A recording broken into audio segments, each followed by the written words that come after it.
ہم ڈٹے ہوئے لوگ ہیں۔ سرکار نے فلاح انسانیت کے لیے جو دوسرا کام کیا نا، وہ لوگوں کو احساس دلایا ہے کہ اگر غلطی ہو جائے تو تم نے بندوں کے سامنے اپنے آپ کو کلیئر نہیں کرنا، تم نے تو رب کے سامنے اپنے آپ کو کلیئر کرنا ہے، اللہ کے سامنے تم نے بچنا ہے کہ میرا گناہ معاف۔ اور حضور احساس پیدا کرتے تھے۔ بخاری شریف میں قبیلہ غامدیہ کی اس عورت کا تذکرہ موجود ہے جو خود آئی تھی، کوئی گرفتار کر کے نہیں لایا تھا، از خود آئی۔ احساس پیدا ہو گیا نا گناہ کا۔ یہاں بہت ساری غلطیاں کر کے بھی لوگ جب اپنی بات کرتے ہیں تو کہتے ہیں کبھی یاد تو نہیں کسی کے ساتھ زیادتی کی ہو، یاد تو نہیں کبھی کسی کا، بھئی آپ نے اتنے بڑے ولی ہونے کا دعویٰ کر دیا۔ انسان تو انسان رہتا ہے۔ بڑے بڑے لوگ کہہ گئے کہ یا اللہ اگر انجانے میں بھی بھول گئے ہیں تو ہم سے درگزر فرما، لیکن جب ہم تیار ہی نہیں ماننے کو۔ حضرت انس بن مالک کہتے ہیں وہ خاتون آئی، کوئی پکڑ کے نہیں لایا، کسی 14 دنوں کے ریمانڈ پہ نہیں اسے منوایا گیا، اسے وہ خود بخود آئی، اور کریم محبوب علیہ السلام کے سامنے جب وہ کھڑی ہوئی تو اتنے درد سے میں نے کم لوگ روتے دیکھے ہیں جس درد سے وہ روئی۔ عرض کرنے لگی حضور میں غلطی کر بیٹھی ہوں، مجھ سے زنا ہو گیا، مجھے پاک کر دے۔ تو محبوب کریم علیہ السلام نے فرمایا تو کیسے ثابت کرے گی تو نے گناہ کیا؟ یعنی مجرم کو ثابت کرنا پڑ رہا ہے کہ میں گناہ گار۔ یہ وہ کمال ہے کہ انسانوں کو احساس ہونے لگے کہ یہاں ہم غلط ہیں۔ جب اعتراف جرم ہوتا ہے، جب بیماری کی تشخیص ہوتی ہے تو پھر اس کا علاج بھی ہو جاتا ہے۔ حضرت انس بن مالک کہتے ہیں وہ عرض کرنے لگی حضور میرے پیٹ میں ناجائز بچہ ہے۔ حضور نے فرمایا جا جب بچہ پیدا ہو تو پھر آنا۔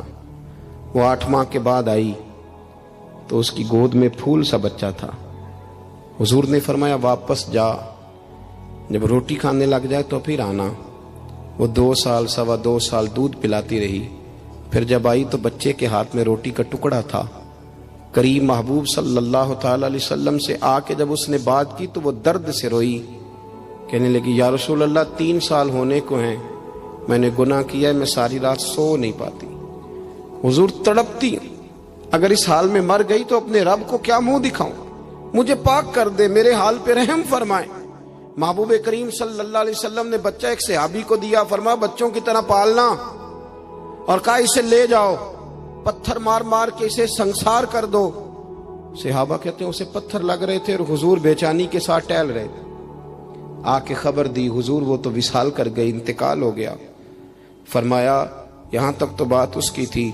حضرت انس بن مالک کہتے اب محبوب کریم نے صحابیات سے فرمایا اسے غسل دو، کفن پہناؤ، جنازہ تیار ہو جائے تو مجھے خبر کرنا۔ حضرت انس بن مالک کہتے ہیں غسل ہوا، کفن ہوا، جنازہ تیار ہوا تو حیران ہم تب ہوئے جب میرے محبوب نے فرمایا صفیں بناؤ، میں خود جنازہ پڑھاؤں گا، میں خود جنازہ پڑھاؤں گا۔ اور سرکار نے جنازہ پڑھایا تو ایک شخص کی زبان سے نکلا حضور اس ملعون کا معاذ اللہ جنازہ جس نے ناجائز بچہ جنا، اس کے لیے آپ دعا کر رہے ہیں، جنازہ پڑھا۔ حضور فرمانے لگے خاموش ہو جاؤ، تم نے گناہ دیکھا ہے، اس کا احساس نہیں دیکھا، تم نے غلطی دیکھی ہے لیکن اس کی توبہ کا انداز نہیں دیکھا۔ اور صاحب کنز العمال نے یہ لفظ نقل کیے ہیں کہ کریم محبوب فرمانے لگے اس نے تو ایسی شاندار توبہ کی ہے کہ اگر میں اپنی ساری امت میں بانٹ دوں تو اللہ سب کی مغفرت فرما دے گا۔ احساس جب پیدا ہو جاتا ہے نا اپنے دل کے اندر کہ یہاں میں غلط ہوں، ان العبد اذا اعترف ثم تاب تاب اللہ علیہ او کما قال نبی صلی اللہ علیہ وسلم، رواہ مشکات۔ حضور نے فرمایا جب کوئی بندہ کہتا ہے نا اللہ میں بھول گیا تھا اور پھر وہ توبہ کرتا ہے تو رب اس کی توبہ کو فوراً ہی قبول فرما لیتا ہے۔ پہلی بات یہ کہ عقائد کو مضبوط رکھیں، مضبوط عقائد۔ اور یہ جو آج کل ایک اور ماحول چل رہا ہے، کوئی تھوڑا ادھر کوئی تھوڑا ادھر، عقائد وہی درست ہیں جن کی تشریح شیخ عبدالحق محدث دہلوی نے فرمائی، عقائد وہی درست ہیں جن کی بابت حضرت مجدد الفسانی لکھ گئے، اور ان سب کو اگر کھلا کر کے بیان کیا تو امام احمد رضا فاضل بریلوی نے بیان کیا۔ انہی بزرگوں کی باتوں کو کھول کر ہمارے سامنے رکھا۔ مضبوط عقائد کی زندگی گزاریں۔ اور دوسری بات، اگر کبھی کوئی غلطی ہو جائے پھر اس کا احساس پیدا کریں، پھر اس سے توبہ کریں۔ تیسری بات جو فلاح انسانیت کے لیے بڑی ضروری ہے وہ یہ ہے کہ تھوڑا احساس پیدا کریں دوسروں کا. میری زندگی میری ذات سے شروع ہوتی ہے. میری ذات سے.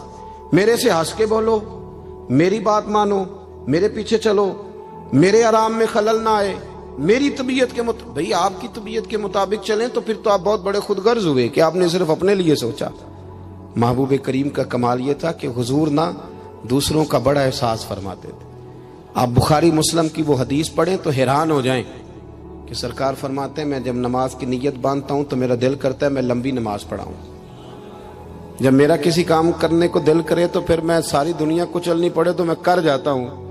لیکن حضور فرمانے لگے کہ میرا دل کرتا ہے میں لمبی نماز پڑھاؤں، لیکن پھر میرا خیال آتا ہے کہ پیچھے بوڑھے بھی ہیں، بیمار بھی ہیں، بچے بھی ہیں. یا رسول اللہ نماز اللہ کی اور خیال بندوں کا. فرمایا میں بوڑھوں، بیماروں اور بچوں کا خیال کرتے ہوئے اللہ کی نماز کو مختصر کر دیتا ہوں.